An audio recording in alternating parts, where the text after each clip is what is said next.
to give you the right decision to run for the presidency. I do not know you from Adam, Mr. President. But I believe in your cause.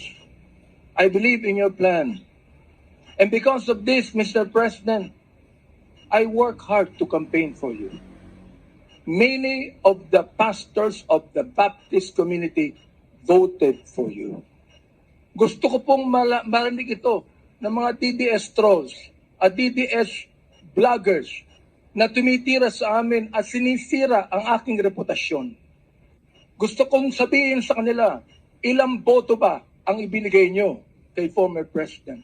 Ako po, Mr. President, libo-libong boto ang binigay namin sa inyo. Nagpasalamat ba kayo sa akin? Hindi. Nilapitan niyo po ba ako? Hindi. Mabuti pa, Senator Bongo, Mr. President, nagpunta sa aking simbahan at nagpasalamat sapagkat sinuportahan namin kayo at siya, Mr. President. Now, gusto kong sabihin po dito sa Quadcom na ito, ako ba'y lumapit sa inyo para humingi ng pabor? Hindi po. Ako ba'y lumapit sa inyo para magrekomenda ng justice, magrekomenda ng general, magrekomenda ng cabinet secretary? Hindi po. Hindi ako nagpunta ng Malacanang nung kayo nanunungkulan sa loob ng 6 na taon.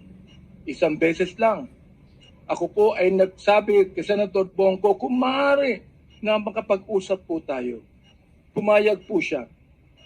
At nag-usap po tayo, if you would remember that, Mr. President. Nag-usap tayo confidentially. Ano pong ginawa ko? Binuksan ko po ang Biblia. Ipinakita ko sa inyo na walang ibang tagapagligtas kundi ang Panginoong Kristo. Ipinakita ko sa inyo ang maaaring magbago ng buhay natin, walang iba kundi ang ating Panginoon. Sinabi ko sa inyo ang nakalagay sa John 3:16, for God so loved the world, that He gave His only begotten Son, that whosoever believeth in Him should not perish, but have everlasting life. Pinantayan ko ang inyong panunungkulan. Nakita ko na maganda ang plano nyo. Nakita ko po, Mr. Chair, na ayaw ng Pangulo na itong bansang Pilipinas mahulog sa kamay ng mga drug lords at drug traffickers. Maraming salamat po sa inyo. Nagsimula kayo ng war on drugs. Kami mga kapastoran, bilib po sa inyo, sa inyong ginawa. Sabi nyo, 6 months lang, kaya nyo tapusin ang war on drugs na ito. Inabot po kayo ng 6 na taon. Hanggang ngayon, meron po tayong war on drugs. Hindi po namin nakalain, Mr. President, na sa war on drugs na yan, mamamatay ang more than 30,000, Mr. President. Hindi ko akalain na more than 7,000 na mga drug pushers ang mamamatay sa kamay ng mga kapulisan at sa kamay ng mga riding in tandem. At sinabi po ng ating ibang kapulisan, at gusto kong sabihin, hindi po lahat ng kapulisan, sapagkat ang karamihan po ng ating kapulisan, mga mabuting tao, at nais protektahan ang bansang ito. Pero, ang ilang mga pulis pumatay po. At dito nag-testify ang ilan na mayroong reward system na inyong itinanggi nung kayo ay nag-testify under oath doon sa Senado. Ngayon po, bilang bishop po ng Bible Mode, hindi ko akalain na kinakailangan pumatay tayo ng more than 30,000 people para masugpo po ang drugs sa atin. Aba, Mr. Chair, talo pa natin ang Mexico.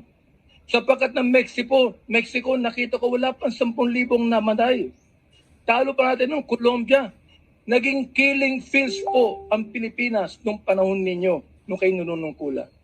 Naniniwala po kami na dapat hindi manatili ang drugs dito sa ating lipunan. Subalit, hindi po ako naniniwala na dapat tayong pumatay ng more than 30,000 people. Dahilan dito, pinatay si Kian Alejandro. Ano ang kasalanan niya? Pinatay ang isang 3-year-old na bata na nahagip ng stray bullet dahilan pumatay sa isang drug pusher.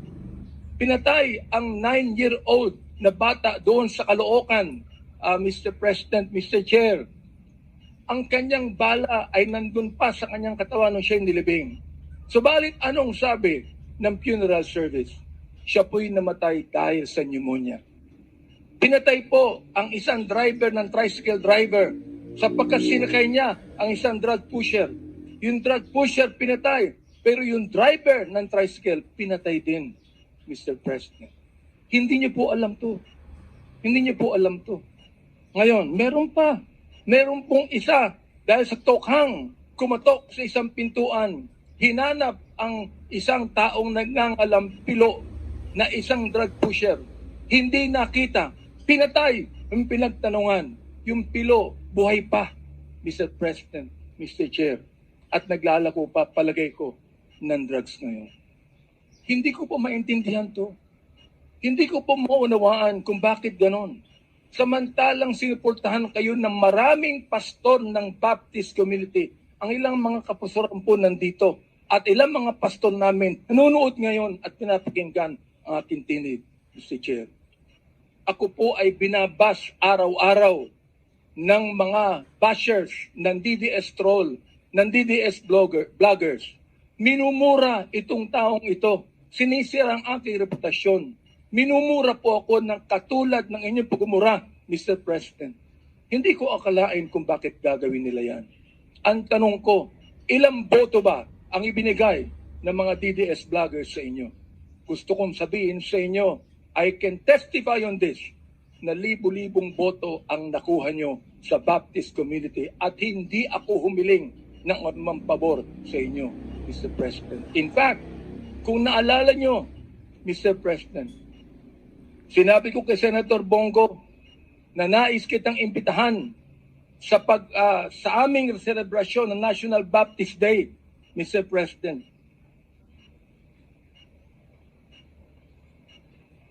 Diendo ko lang po yung pakikipag-usap na ito ni Delga sa ating presidente para po makapakinig po sa akin ng tama.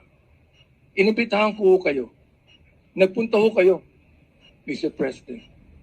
Doon po sa SMX, nakita nyo ang 7,000 na mga Baptist leaders na nakinig po sa inyo. Sa inyong speech, Mr. President. Oo. Doon po sa speech ninyo, sa harapan po ng mga bishop at ng mga pastor, nagmumura kayo. Pinagbigyan po namin kayo.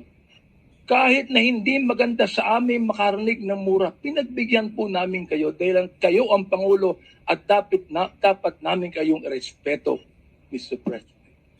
Andito ho ako, nakaupo sa harapan nyo. Nagpapasalamat sa pagkakataong ito na masabi ko ng buong katapatan sa inyo ang ginawa ng more than 6,000 na mga kapastoran ng Bible Mode para sa inyong eleksyon bilang Pangulo ng Pilipinas. Nung akin pong